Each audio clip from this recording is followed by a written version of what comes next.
Benvidos a este Vigo Debate especial, porque estamos na campaña electoral das eleccións autonómicas e non podía faltar, como non, un debate aquí en Televigo con candidatos á provincia de Pontevedra que aspiran a representarnos no Congreso Galego, no Parlamento Galego. Así que vamos xa a presentar, porque o tempo é moi xusto, unha hora, e moitos temas a tratar, así que vamos coas presentacións. Vou dos que están máis lonxe ou que están máis preto da miña presencia, así que saudamos a que está máis lonxe, a candidata número 1 da provincia de Pontevedra por Galicia en Común, Eva Solla. Moi boa tarde.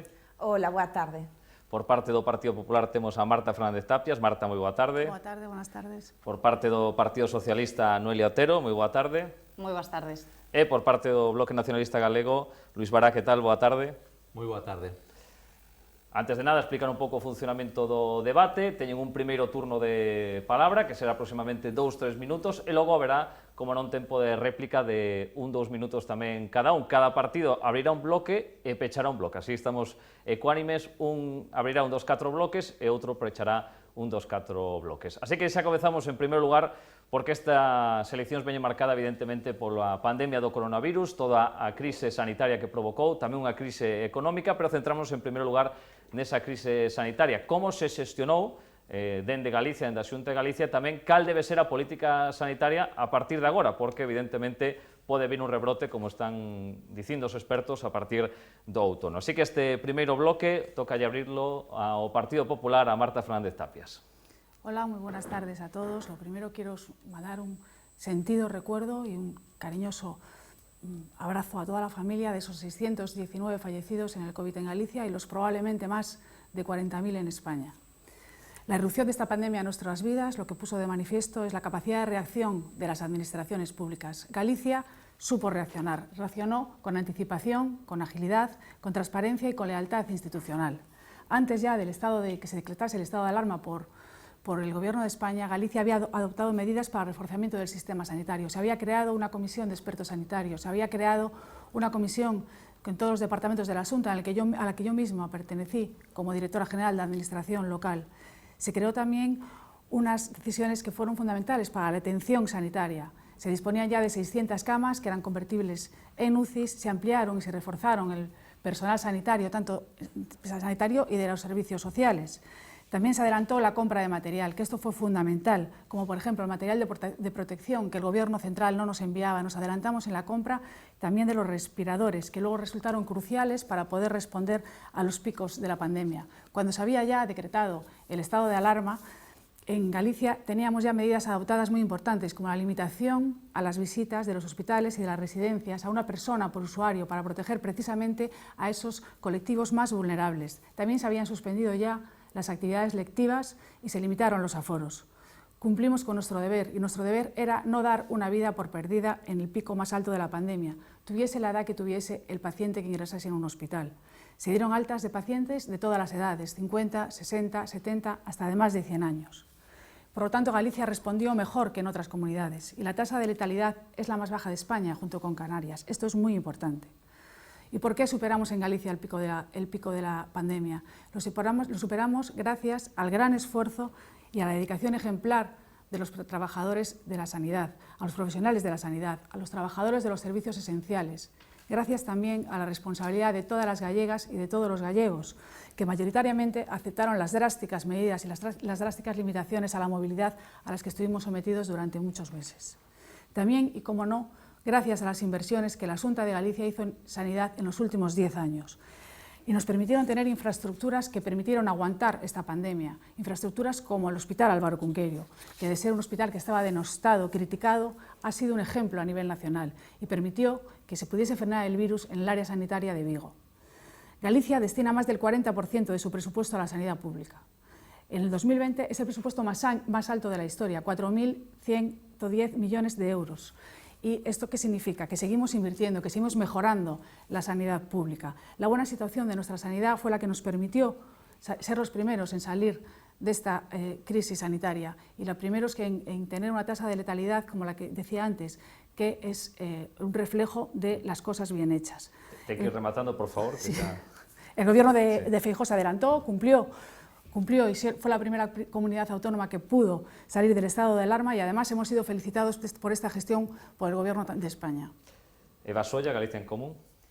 Pois a pesar dos datos, a verdade é que o Goberno da Xunta de Galicia estivo absolutamente ausente na xestión da crise do coronavirus. Por unha banda, abandonadas as persoas nas residencias de maiores, o día 12 de marzo, dende Galicia en Común, estábamos pedindo xa, por favor, que se dotase de máis medios a esas residencias de maiores. O persoal traballaba non só sen equipos de protección individual, senón tamén sen persoal suficiente. Froito dun modelo que durante anos privatizou a xestión desas residencias. Hai que ter en conta que a maioría das persoas falecidas nas residencias de maiores o fixeron nas residencias privadas no noso país. E iso significou na comarca de Vigo máis de 80 persoas falecidas, unha cifra elevadísima cun grado de sufrimento moi alto, motivado precisamente por unha xestión mala durante todos estes anos que significou que esas residencias privadas contaban con menos persoal que tampouco se dotou durante a crise do coronavirus. A Xunta interviu tarde esas residencias e sen aportar medios. Desde Galicia en Común defendemos que eses centros residenciais e centros de día, que, por certo, o Partido Popular mantén pechados e é a única comunidade autónoma que mantén aínda pechados os centros de día para a atención das persoas con dependencia no noso país, teñen que ser enteiramente de xestión pública. O mesmo aconteceu coa sanidade no noso país. Se continuaron cos contratos precarios durante toda a pandemia, o que evidentemente é un problema epidemiolóxico, porque andar movendo o persoal por diferentes servicios non é, desde logo, unha medida indicada dentro dunha pandemia. O Servizo Galego de Saúde, desgraciadamente, continúa sendo unha enorme TT que acumula 35.000 traballadores no noso país en situación precaria. Máis do 40%, en torno ao 40% dos traballadores na sanidade pública son traballadores e traballadoras precarios. Eso, evidentemente, non axudou durante toda a crise sanitaria e o único co que contamos prácticamente foi coa pericia e coa profesionalidade dos profesionais, tanto na sanidade pública como nas residencias de maiores. Obviamente, precisamos reforzar tamén a sanidade pública. Neste momento, no que moitas comunidades autónomas e tamén Galicia están vivindo a posibilidade de rebrotes, a Xunta de Galicia tampouco neste momento está facendo acopio de equipos de protección individual nin fortalecendo os servizos públicos. Desde Galicia en Común apostamos de xeito forte e contundente por reforzar a atención primaria e o conxunto da sanidade pública, así como as residencias e servizos para persoas dependentes. Noelia Otero, Partido Socialista. Ben, moi boas tardes. A min, o primeiro que quería dicir que presumir de taxa de letalidade, esa expresión pareceme moi desafortunada co que vivimos todos. Iso en primeiro lugar.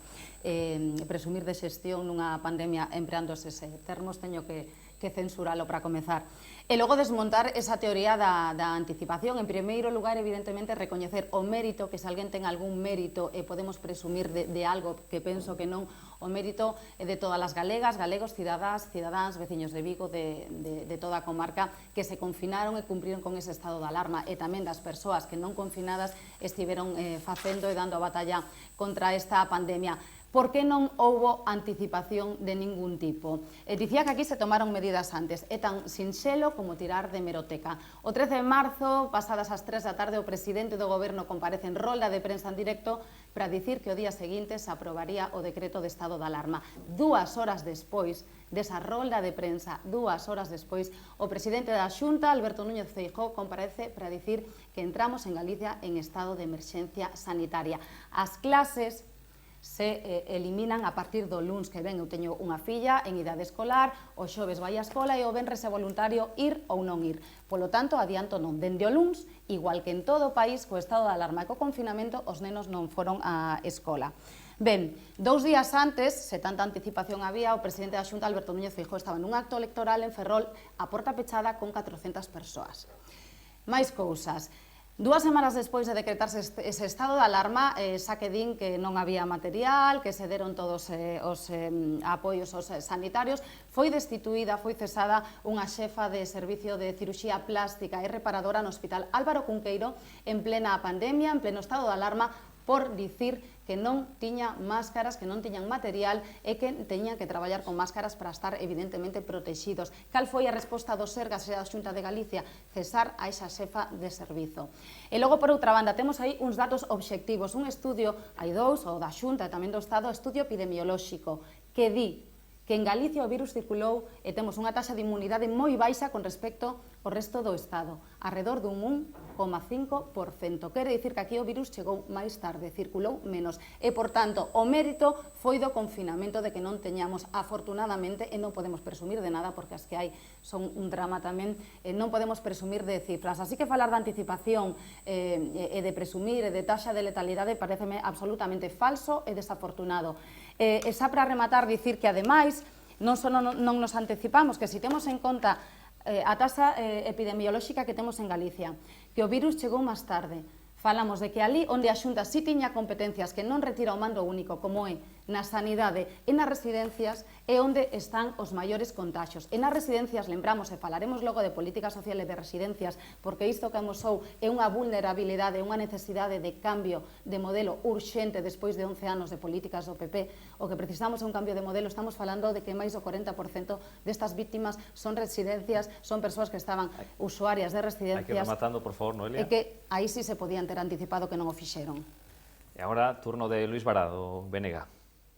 Sí, o que queremos decir en primeiro lugar é que lamentamos que a representante do Partido Popular non se exprese en galego neste debate, porque é a lingua propia de Galicia, os representantes públicos teñen o deber e a obriga de fomentar o seu uso. E tamén lamentamos que lance aquí un discurso de euforia, non, e de celebración da boa xestión do Partido Popular na Xunta de Galiza, cando estamos a falar de 619 persoas falecidas. Eu creo que isto merece un pouco máis de humildade e non de celebración. E tamén que diga que o gasto público en sanidade pois é do 40% do orzamento, pero que oculte que unha grande parte dese orzamento vai para beneficio de empresas privadas que cada vez están xestionando máis ámbitos da sanidade galega e están sendo favorecidas sistemáticamente polo goberno do Partido Popular. O que temos que decir é que o BNG, desde o momento desta crise, tivo unha atitude de responsabilidade e de colaboración, porque estábamos nun momento de cooperación e non de confrontación, e vimos como o BNG fixo propostas construtivas e impositivo. As primeiras foron pechar Madrid e blindar Galiza, porque parecíanos que iso era imprescindible para frear o contagio, porque Madrid actuou como unha centrifugadora do virus. Lamentablemente, nin o Goberno Central, nin o Goberno da Xunta do Partido Popular atenderon esta demanda que podría ter freado a expansión do virus. A realidade é que o virus tivo menos difusión en Galiza por dous motivos principais: pola dispersión da poboación e porque aquí chegou máis tarde, por lo tanto, funcionaron mellor as medidas do confinamento. E, de todas maneiras, hai que ter en conta que con só un 1% de contagio, segundo o estudo que fixo a Xunta de Galiza, tivemos unha altísima taxa de falecementos. Imaginemos o que pasaría se a taxa de contagios fose do 10%, por exemplo. Falaríamos de miles de víctimas. A realidade é que foron os profesionais da sanidade os que nos defenderon desta pandemia, os que deron o mellor de si mesmos, que arriscaron a vida a pesar do maltrato que sofren polas políticas sanitarias do Partido Popular, que efectivamente converteu o Sergas na maior ETT de Galicia con 35.000 traballos precarios. E xa nos parece escandaloso o que pasou nas residencias para persoas maiores, que están maioritariamente en mans de empresas privadas que nin siquiera son empresas galegas, que son fondos buitre que teñen a súa sede en paraísos fiscais e que están facendo negocio co coidado das nosas persoas maiores. Isto non o podemos permitir. Temos que cambiar o sistema social e sanitario, temos que cambiar o modelo, temos que apostar por reforzar os servizos públicos, por reforzar a atención primaria, por tratar ben os profesionais da sanidade. Non queren esmolas, non precisan bonos como os 250 euros que lle ofreceu o Partido Popular como unha esmola, e precisan que se respeten os seus dereitos, precisan contratos e salarios dignos e convertir eses aplausos que lles demos en recoñecemento. E xa nos parece, absolutamente indecente que estean pechados os centros de día neste momento, mentres que as prioridades do Partido Popular son que haxa verbenas e tamén que se abran as discotecas. Turno de presentación, agora de réplica, que podedes aquí romper un pouco o orde que estive levando. Eso sí, ten que cerrar este bloque o Bloque Nacionalista Galego. Así que, se tal o Partido Popular, que foi o primeiro que hablou, pois que agora teña o turno de palabra de primeiro. realmente yo no vengo aquí a presumir de nada, estoy explicando una gestión que se ha hecho, que ha sido impecable, que lo ha reconocido toda España y por lo tanto no es que estemos presumiendo, simplemente que es que lo que es curioso es que ustedes no sean capaces de reconocer que la Xunta gestionó bien la pandemia económica, lo ha reconocido toda España. Lo ha reconocido hasta Fernando Simón, miembro del Gobierno de España, que dice literalmente: me consta que Galicia está realizando un trabajo excelente. Ha desarrollado capacidades de... Perdón, ¿puedo terminar? Ha desarrollado capacidades de prevención y de control muy buenas y determinantes. La posición de Galicia es la única que cuestiona lo que evidentemente toda España reconoce. Es curioso. Y no es porque lo diga yo, no me tenéis que creer a mí, repito, lo podéis creer lo que dice Fernando Simón. Y no se trata de hablar de opiniones, habla de datos. La tasa de letalidad, me habla de la tasa de letalidad, mire la tasa de letalidad, mire dónde está Galicia. ¿Sabe lo que es la tasa de letalidad?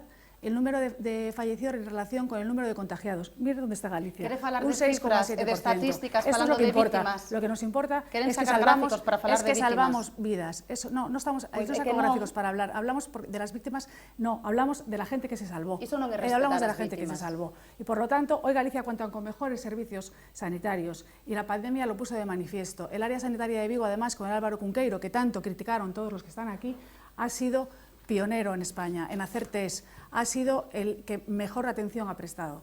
Y por otro lado, señor Bará, estamos en Galicia y Galicia el bilingüismo está tolerado. Yo creo que nadie me tiene que decir en qué idioma tengo que hablar, como yo tampoco, por supuesto, se lo diría a usted. Bueno, creo que lonxe da crispación que se ten manifestado nos debates nos últimos meses, que eu creo que non benefician nada aclarar esta situación, e lonxe tamén do argumentario que en modo panfleto se ven trasladando por parte do Goberno autonómico, neste sentido non hubo un exercicio das competencias de Galicia, así como permitía no artigo 6 o decreto de alarma, é dicir, que a Xunta de Galicia seguía tendo competencias para xestionar as residencias públicas e os centros sanitarios e, sen embargo, non o fixo. Pedimos, insisto, desde Galicia en Común, o día 12 de abril, que se intervise e se dotase de medios a esas residencias e esos centros sanitarios, e creo que xa, aínda a primeira semana de abril, cando se decidiu intervir de algunha maneira, e a verdade é que bastante tibia, algunha das residencias, neste caso de Domusvi, na nosa contorna, nomeadamente en Aldán e tamén en Barreiro, xa tiñan falecido máis de 30 persoas e, ademais, non se dotou de medios suficientes. A realidade é que se foi tarde, sen aportar medios, e iso é froito dun modelo que durante os últimos anos significou que non houbese persoal suficiente para atención. De feito, unha recente sentencia do Tribunal Superior de Xustiza de Galicia dá a razón ás traballadoras de Domusvi en canto non había persoal suficiente para cubrir eses turnos. Iso ten que mudar, iso está sobre a mesa e non se pode repetir nunca máis o sufrimento desas 80 familias que xa non van volver a ver os seus familiares que faleceron nesas residencias da área de Vigo. Eso é unha realidade, igual que unha realidade a precariedade do persoal sanitario en moitos servicios, do Álvaro Cunqueiro, que foi nomeado aquí, xa casi incluso contra o final das propias semanas do estado de alarma, aínda non tiñan equipos de protección individual. Iso foi unha realidade e a maioría se dotaron dos medios que viñeron das universidades públicas e de doazóns particulares. As miñas compañeras do hospital se facían entre elas e se trasladaban de uns servicios a outros pantallas e outros elementos de protección ante a falta de proporción da Xunta de Galicia deses elementos. Non, esa foi a realidade. Que digan que se suministrou pola Xunta é un insulto, porque a maioría das traballadoras sanitarias tiveron entre elas que cubrirse, darse materiais e fabricalos nos seus propios domicilios. Por lo tanto, a xestión foi absolutamente ineficaz e creemos que dende o público se podería ter feito mellor. Ben, falando de sanidade, nos falábamos dende o Partido Socialista xa no mes de marzo de que rearmar a sanidade pública galega novamente, apostar por ela era unha necesidade, se algo puxo de manifesto esta pandemia, esta crise. Ademais, hai que recordarlle a xente que os rebrotes están aí, os estamos a ver estes días e que temos que seguir tendo moita responsabilidade nestes momentos, non falar do virus como algo superado. Ben, se nese momento falábamos de que o piar do novo goberno galego, dese goberno de cambio, debería ser unha aposta real por rearmar a sanidade pública galega, agora máis que nunca queda constatado esta pata e tamén a pata que dicíamos de facer unha política distinta en canto a residencias. Na legislatura que remata o goberno popular, 0 prazas de residencias públicas. O modelo que se implementou aquí na comarca de Vigo todos o coñecemos, esa privatización de residencias, ese imperio erguido dende aquí, dende esta cidade que é o de Domusví, hoxe en día coñecido nacionalmente por desgraza polas cifras de falecidos nas súas residencias no noso país, en Aldán e en Barreiro. O propio Consello de Contas hai 2 anos, a Xunta de Galicia lle dá un bo tirón de orellas e é público por non fiscalizar e por non estar en riba destas residencias en canto o trato e o servizo que se lle estaban prestando aos nosos maiores. Está aí, o pode consultar a xente. Hai 2 anos, a vulnerabilidade na que se atopaban estes maiores non era noticia, pero falas con familiares e vimos algunha vez algunha noticia, pero moi espallada, de hai meses, con brotes de sarna, con problemas de malnutrición, traballadores denunciando precariedade. É dicir, que isto é algo que non se pode repetir, que non estaba ben antes e que agora únicamente o que se pon de manifiesto é que é urxente actuar. Por iso, mira, a OMS fala de 15.000 prazas en residencias de maiores que necesitaríamos. Creáronse 0. Nos no programa electoral levamos o compromiso de crear 2.000 prazas públicas como unha necesidade. E se falamos de sanidade, a ver, estamos en Vigo, Hospital Álvaro Cunqueiro. Hai unha sentenza dun contencioso que acaba de dicir un xulgado acaba de obrigar a Xunta de Galicia a pagar o IBI dicindo que é un hospital privatizado cunha concesionaria. ¿Conoce a alguien que haya tenido que pagar unha factura por ser atendido en Álvaro Cunqueiro? Apagamos todos os galegos pola privatización de servizos. Imos ver, hai unha sentenza ou non hai reciente, unha sentenza dun tribunal que di que este hospital está privatizado, que polo tanto a Xunta ten que pagar un IBI ao Concello. Hai unha sentenza ou non? Non o digo eu, o di un xulgado. O recorte de camas, Instituto Galego de Estadística, 600 menos nos hospitais públicos. Hai que rematar xa, que xa pasou o tempo. Toca a Luís Varado Benegá cerrar este bloque. Ben, esta crise deixanos moitas leccións. Unha delas, eu creo que unha das máis importantes é que precisamos fortalecer os servizos públicos e, sobre todo, os servizos sanitarios e os servizos sociais que foron desmantelados, deteriorados e privatizados polos gobernos do Partido Popular. Estamos na área de Vigo, que é o quilómetro cero das privatizacións e do deterioro da sanidade pública, especialmente pola deterioro da atención primaria e tamén pola privatización da xestión e da asistencia hospitalaria.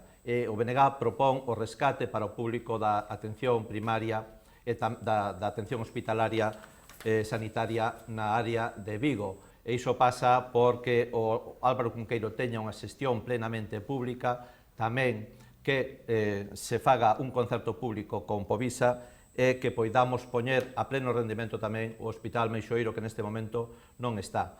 Ao mesmo tempo, nos defendemos outro modelo para as residencias. Está claro que fracasou o modelo do Partido Popular. Xa no seu día, o Consello de Contas deixou claro que ese modelo tiña moitísimas deficiencias, que tiña un mal servizo. Está claro que beneficia exclusivamente a empresas estranxeiras e non dá un trato adecuado para as nosas persoas maiores que merecen ser tratadas como persoas e non como mercadorías. E por iso, o BNG, fronte ao que fixo o Partido Popular, que non abriu ningunha praza de residencias en 7 anos, non fixo ningunha das residencias que prometeu o señor Feixóo, o BNG comprométese a abrir 7 residencias nesta legislatura en Galiza.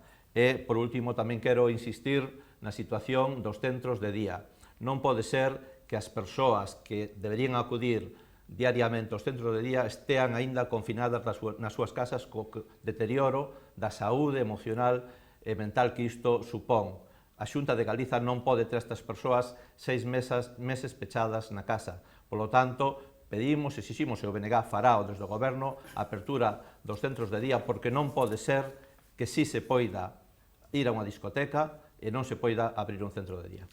Con esta intervención rematamos o primeiro bloque do debate electoral. Vamos co segundo, que céntrase na política económica. É evidente que esta crise do coronavirus fixo moito dano á economía e toca a reconstrucción do tecido económico galego. Así que queremos escoitar as propostas das 4 formacións. Este bloque tocalle abrilo a Eva Solla de Galicia en Común.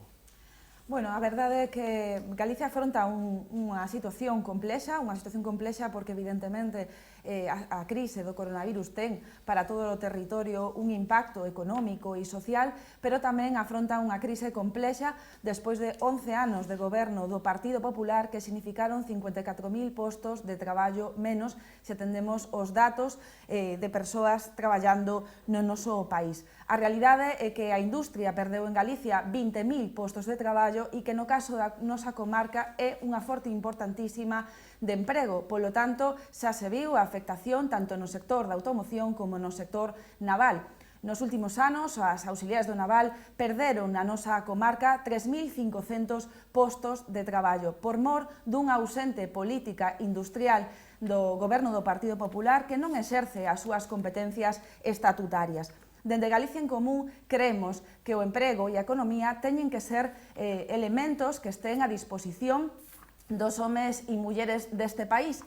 Así que entendemos que é necesario tomar medidas, tanto que fortalezan o emprego como a industria, como medidas de carácter social, igual que fixemos xa no Goberno Central a través da aprobación dese ingreso mínimo vital que supón que se rescaten a 40.000 persoas, a 40.000 familias en Galicia e que vai significar un elemento de alento dentro deste marco de crise económica. Nos propomos a necesidade de aprobar unha lei de emprego que centre o seu traballo en tres aspectos fundamentais. Un deles, por suposto, son plans de emprego específicos. En Galicia temos un acúmulo de persoas maiores de 45 anos e paradas de longa duración que non traballan dende fai moito tempo, a maioría 2 anos.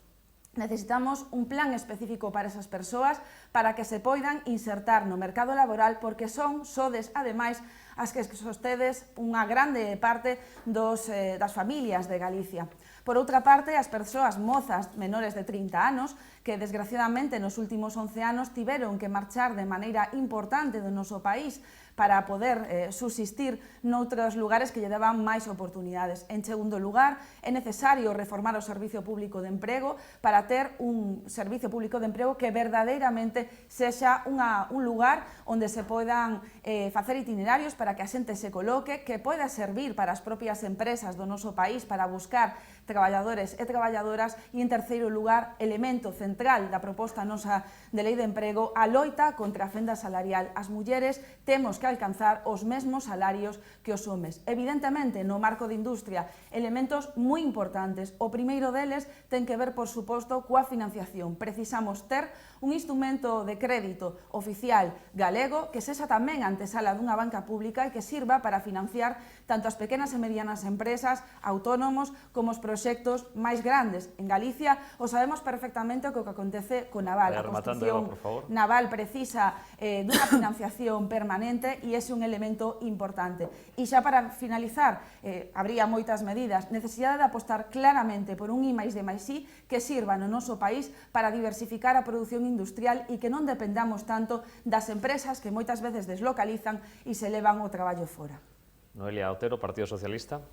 Ben, nos pensamos que no momento no que estamos, e sempre, pero sobre todo no momento no que estamos sería necesario e compre a partir do 13 de xullo traballar da man dos concellos, das deputacións, que son en definitiva os que estiveron non son esta crise, senón sempre facendo todo este tipo de políticas necesarias de primeira entrada coas cidadáns, en no que vimos unha vez máis que a Xunta de Galicia, como relatan os distintos alcaldes, estivo ausente. Un plan de reconstrucción económica solvente con todos os axentes sociais, económicos, con todos os partidos políticos e da man, como dicía, dos concellos. E a xente, o que me gustaría dicirlle ás viguesas e aos vigueses é que o 12 de xullo o que nos xogamos son dous modelos claros e diferenciados de sair dunha crise, de apostar polo emprego, e despois falarei de industria, porque estamos na comarca de Vigo. O modelo do Partido Popular, que en outras crises vimos esas imaxes de desafiuzamentos, de rescate de bancos, de recortes, de desemprego, ou o modelo que está a defender nesta crise e os meses anteriores tamén de goberno, pois o Executivo Central presidido por Pedro Sánchez, que a aprobación dos ERTEs, dese ingreso mínimo vital, por primeira vez lembramos unha paga sen precedentes neste país como é a prestación aos autónomos. En definitiva, podemos ir pola esquerda ou podemos salir pola dereita. Penso que é o espello no que nos podemos ver, e tamén temos aquí un espello na cidade de Vigo, no goberno que preside o alcalde Abel Caballero.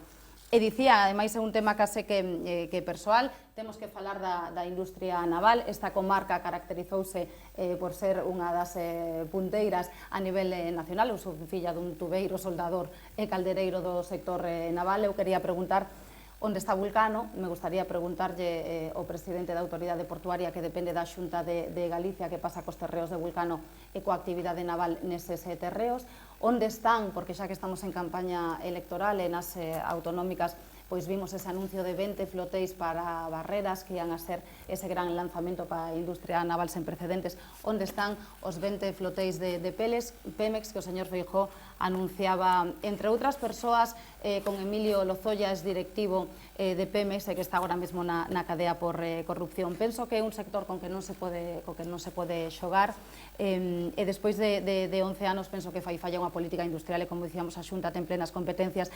E non quero rematar sin lembrarme de que esta foi a mocidade tamén. Todos coñecemos algún mozo ou moza, alguén nas nosas familias, amigos, que tivo que emigrar. Mocidade moi cualificada. É importante tamén destacar e salientar que levamos un plan retorna de recuperación da mocidade emigrada, que se falamos de empleo, semella tamén importante incidir nesta política.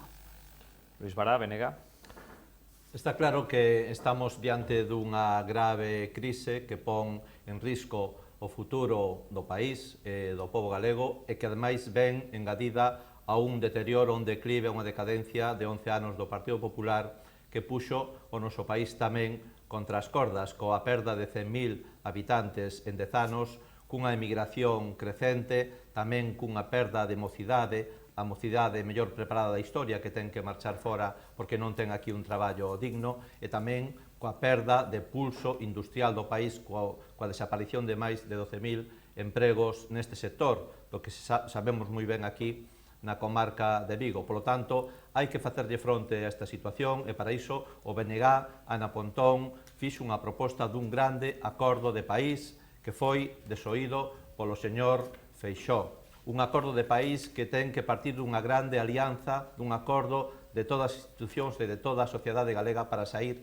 adiante, para sacar o país adiante desta crise. Para facelo hai que cambiar o modelo económico, o modelo social e o modelo productivo. Está claro que este modelo de predominio do sector servizos, de precariedade no traballo e tamén de perda de pulso industrial non é o futuro. Hai que ir noutra dirección que se basea en poñer o país a producir, en aproveitar todo o inmenso potencial, a capacidade que ten o pobo galego, a riqueza e recursos que temos nos máis diversos ámbitos. Temos riqueza no agro, temos recursos de riqueza no mar, na enerxía, capacidade de saber facer tamén na industria. Temos que ter un goberno que estea á altura, que impulse cun proxecto de país, defendendo os intereses do país, poñéndose ao servizo desta terra e non estando ao servizo de poderes económicos alleos, como fixo o Partido Popular ao longo destes anos, como fai sistemáticamente o centralismo. Temos múltiples exemplos diso. Un deles, o máis claro, é o de enerxía e o de enerxía eólica, e aí temos o abrazo do Obradoiro, cando o señor presidente de Iberdrola veu aquí a Galiza a darlle un abrazo ao señor Núñez Feixóo na súa toma de posesión para agradecerlle que botase abaixo o concurso que impulsou o BNG no goberno bipartito para darlle a riqueza eólica de Galiza ás grandes empresas madrileñas, entre elas a Iberdrola. Ese non é, desde logo, o proxecto de futuro do BNG. O proxecto de futuro do BNG pasa por desenvolver e impulsar tamén a innovación, a investigación e a ciencia como grande motor de avance e progreso deste país, con contratos e cunha carreira profesional digna para os nosos mozos e mozas, para que non teñan que emigrar, e tamén para o retorno do talento emigrado, que é moito que está espallada polo mundo. E, finalmente, temos que ter instrumentos financeiros. Necesitamos unha banca pública, un instituto de crédito para impulsar a construción da obra pública, para facer, por exemplo, residencias, para facer vivendas sociais, tamén para potenciar e impulsar o tecido productivo do país e as empresas estratégicas. E, desde logo, o modelo do Partido Popular é a banca privada, é favorecer a banca privada, a banca que está nestes momentos estafando e sableando os traballadores deste país, os pensionistas deste país, as persoas autónomas deste país, sen que o señor Feixóo diga unha palabra. Agora, Marta Fernández Tapias, Partido Popular. Sí, en marzo hablábamos de cómo Galicia estaba creciendo, cómo Galicia estaba cumpliendo 5 años seguidos de crecimiento económico, 96.000 ocupados más, la tasa de paro estaba en 9 puntos más, anual al 2,5, es decir, en marzo se hablaba del crecimiento de Galicia. Después de la pandemia, lo que nos toca ahora gestionar es la pandemia económica. Estamos superando ya la pandemia sanitaria, pero viene ahora una pandemia económica que debemos de gestionar. Aquí también Galicia se anticipó a la pandemia económica con un plan de reactivación y de dinamización económica aprobado por el Gobierno de la Xunta y que el Partido Popular se compromete a llevar en el inicio de la legislatura al Parlamento para que los demás grupos políticos puedan hacer sus aportaciones y llegar a un gran acuerdo de reconstrucción, porque es lo que necesitan ahora los gallegos y las gallegas, que se active la economía, la reconstrucción y volver a seguir creciendo como lo estábamos haciendo en el mes de marzo. El empleo tiene que ser la prioridad absolutamente a partir de ahora, pero no se puede estar con el empleo si se ve a Alcoa como un enemigo, no se puede estar con el empleo si se ve a ENCE como un enemigo y a las empresas que viven del mar como un enemigo. Eso es lo que está pasando desde el Gobierno Central de Madrid, así no se puede estar con el empleo. Nosotros proponemos una serie de medidas para poder reactivar esta economía. Proponemos facilitar la liquidez a los autónomos y a las pymes, que es lo más importante, a través de líneas específicas. Ya lo hicimos durante la pandemia, movilizando 250 millones de euros del presupuesto ya aprobado de la Xunta de Galicia para poder inyectar a las pequeñas empresas y a las pymes liquidez durante el confinamiento, ya que estaban en una situación crítica. También ponemos a disposición del tejido empresarial recursos financieros alternativos. Esto es importante. También medidas para favorecer la implantación empresarial, como ofertar locales para los nuevos emprendedores.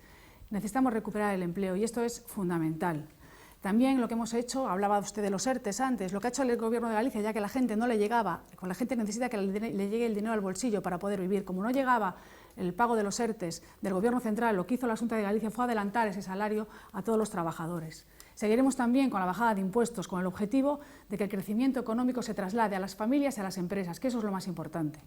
También apoyaremos los sectores estratégicos de los que hablaban antes. Apoyaremos el sector del mar. Galicia posee más de la mitad del empleo marítimo pesquero de toda España. Al medio rural, que tiene que ser más competitivo que nunca. Apoyaremos también el turismo, apostando por un modelo de calidad. La automoción, 1 de cada 6 coches que se venden fabricados en España salen de Galicia. Apoyaremos al sector naval, por supuesto, como lo hemos hecho y como lo seguimos haciendo. Recuperar el crecimiento económico significa recuperar el bienestar y eso es nuestro objetivo. La pregunta que se tienen que hacer ahora todos los gallegos es quién quiere que gestione esta pandemia económica. El presidente Feijóo, que tiene un aval de su gestión, o un cuatripartito en que los socios se peleen por los sillones.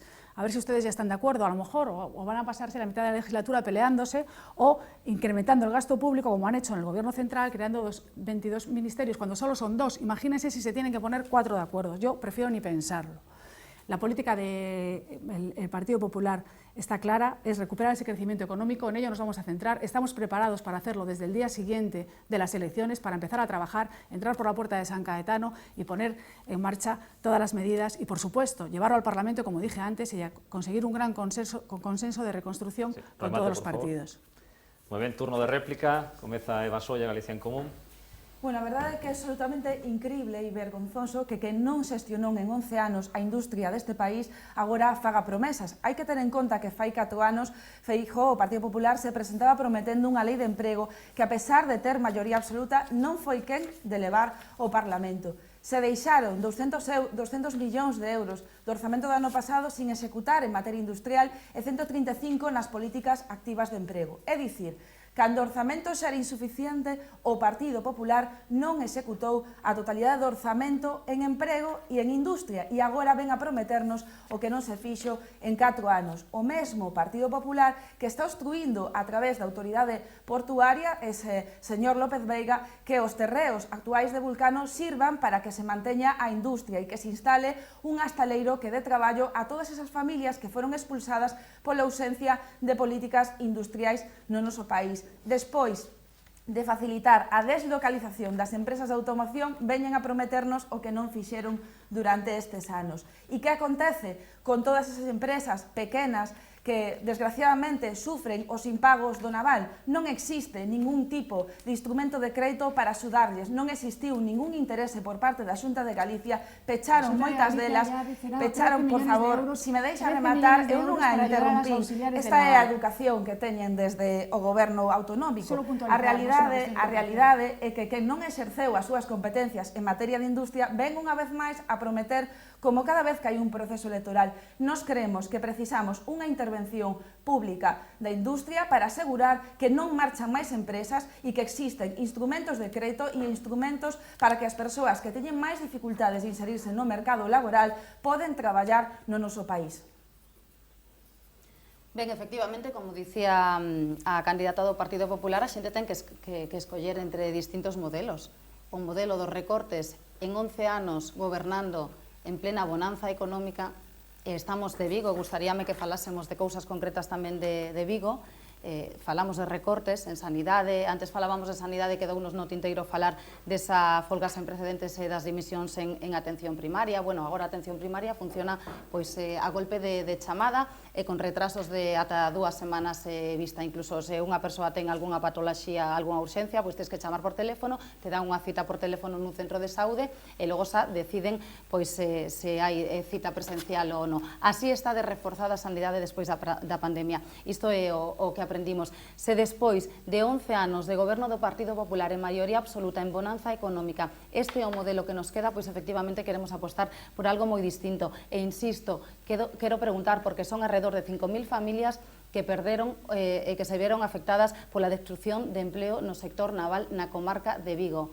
Quero saber que vai pasar con Vulcano, quero saber que pasaron con eses 20 flotéis en datas, predatas electorais novamente. Unha retransmisión que os que éramos xornalistas daquela pois tivemos que cubrir con toda a pompa do presidente da Xunta, directivos de Pemex anunciando que chegaba a gran revolución ao sector naval. É xogar co pan da xente, é xogar cunha industria histórica nesta comarca da que dependen milleiros de familias, de xeito directo, de xeito indirecto. 20 flotéis. Barrera rematou un flotel e outro ca intervención e a axuda do Concello de Vigo e o Goberno do Estado. Pois sí, porque senón o segundo flotel que pasaba con el... Construyón coa intervención, axuda e a mediación co Goberno para rematar ese flotel. Onde están os 18 que restan? Onde están esas fotos, esas viaxes a México? Onde están? Agora que estamos en campaña, é o momento de dicir que vai pasar ca construcción naval en Galicia. Que o que vai pasar en Vigo. Aí imos a anunciar outros 20 flotéis. No, tenemos logo un bloque destinado al área de Vigo, digo, porque estamos hablando de las políticas de economía e industria, de economía e industria, concreción para Vigo de momento pouca. Non máis, Luís? Sí, o primeiro que temos que decirle ao Partido Popular é que non teñan dúbidas de que o próximo 12 de xullo, se o Partido Popular perde a maioría absoluta, vai haber un goberno alternativo, un goberno liderado polo BNG, un goberno liderado por Ana Pontón, que é o que precisa Galiza neste momento para sair da difícil situación na que está. E, desde logo, será un goberno de forzas democráticas, non os gobernos do Partido Popular en moitas comunidades do Estado en alianza cunha dereita machista, unha dereita reaccionaria, fascista e antigalega, con esa dereita coa que pacta o Partido Popular. Aquí non haberá iso, pode non ter seguro. O Partido Popular pode retorcer os datos como queira, as estatísticas están aí, falan de 60.000 empregos menos, pero que ainda se fosen certas as datos do Partido Popular, a realidade é que estamos a falar de empregos precarios, de empregos temporais, unha temporalidade máis que lle afecta especialmente ás mulleres que sofren un 21% de contratos temporais e precarios, e tamén a mocidade que non pode facer un proxecto de vida no país porque non ten un traballo digno. Iso, desde logo, hai que cambiálo igual que a fenda salarial que lle afecta especialmente ás mulleres que cobran un 21% menos que os homes. Non podemos consentilo. Está claro que temos que apostar por aqueles sectores onde somos punteiros, onde somos competitivos. Temos que desenvolver todo o noso potencial na industria, empezando por aqueles sectores onde temos unha experiencia, un bo saber facer, como é aquí na área de Vigo, co naval e coa automoción. E temos que facer un plan de reindustrialización do país para frear esa perda de emprego industrial, porque non pode ser que o norte de Portugal teña un 28% do PIB en emprego industrial e Galiza teña menos de 10 puntos. Iso é unha vantaxe a favor do norte de Portugal, que está levando para aí, por a deslocalización tamén, unha grande cantidade de empresas galegas que están enchendo os parques empresariais. E temos unha vantaxe competitiva na enerxía. O BNG propón unha tarifa eléctrica galega para beneficiar as empresas, as PEMES, as persoas autónomas e tamén as familias do país. E o señor Feixóo di que non se pode aprobar unha tarifa eléctrica galega porque en Madrid non lo entenderían, los españoles non lo entenderían. Pecha este bloque de política económica, Marta Fernández Tapias, do Partido Popular. El gobierno de Alberto Núñez Feijóo tiene experiencia en la gestión de las crisis. Tenemos propuestas, tenemos equipo, tenemos programa y vamos a superar esta crisis económica como superamos la del año 2009, la del gobierno post-Zapatero, el gobierno post-socialista, que conseguimos superarla y dar una época de estabilidad de Galicia la más larga de su historia. Estamos preparados para gestionar desde el día siguiente, desde el día 13, sin improvisaciones. Y eso es lo que Galicia necesita: confianza, gestión y certeza. Es lo que nos ofrece Alberto Núñez Feijóo y es lo que necesitamos ahora mismo para poder repuntar lo antes posible. No tenemos tiempo de perder. No tenemos nada que perder y además la certidumbre es fundamental. Tenemos medidas que están proyectadas, que están comprobadas y no se puede perder el tiempo, como decía antes. Para eso necesitamos un gobierno que sea sólido, necesitamos un gobierno cohesionado y Galicia lo que necesita realmente es experiencia y no experimentos. La experiencia, como es el gobierno de Alberto Núñez Feijóo, y experimentos como lo que puede suponer este multipartito en el que no sabemos muy bien qué es lo que quieren hacer. Nosotros estamos aquí preparados para cumplir como gobierno lo que estamos prometiendo como partido y eso es lo más importante. Tenemos que sacar a Galicia de esta crisis como sea. Y lo que no podemos es estar en peleas entre nosotros para ver quién lo hace mejor y quién lo hace peor. No, aquí tenemos que estar todos juntos y, como decía antes, que todos los partidos se sumen al plan de reactivación y de dinamización económica que va a proponer el Partido Popular en el Parlamento en cuanto iniciemos la legislatura para poder sacar adelante ese gran acuerdo de reconstrucción de Galicia, por supuesto con un gobierno del Partido Popular al frente. Rematamos este bloque, pausa publicitaria e volvemos coa segunda metade deste debate electoral sobre as eleccións autonómicas.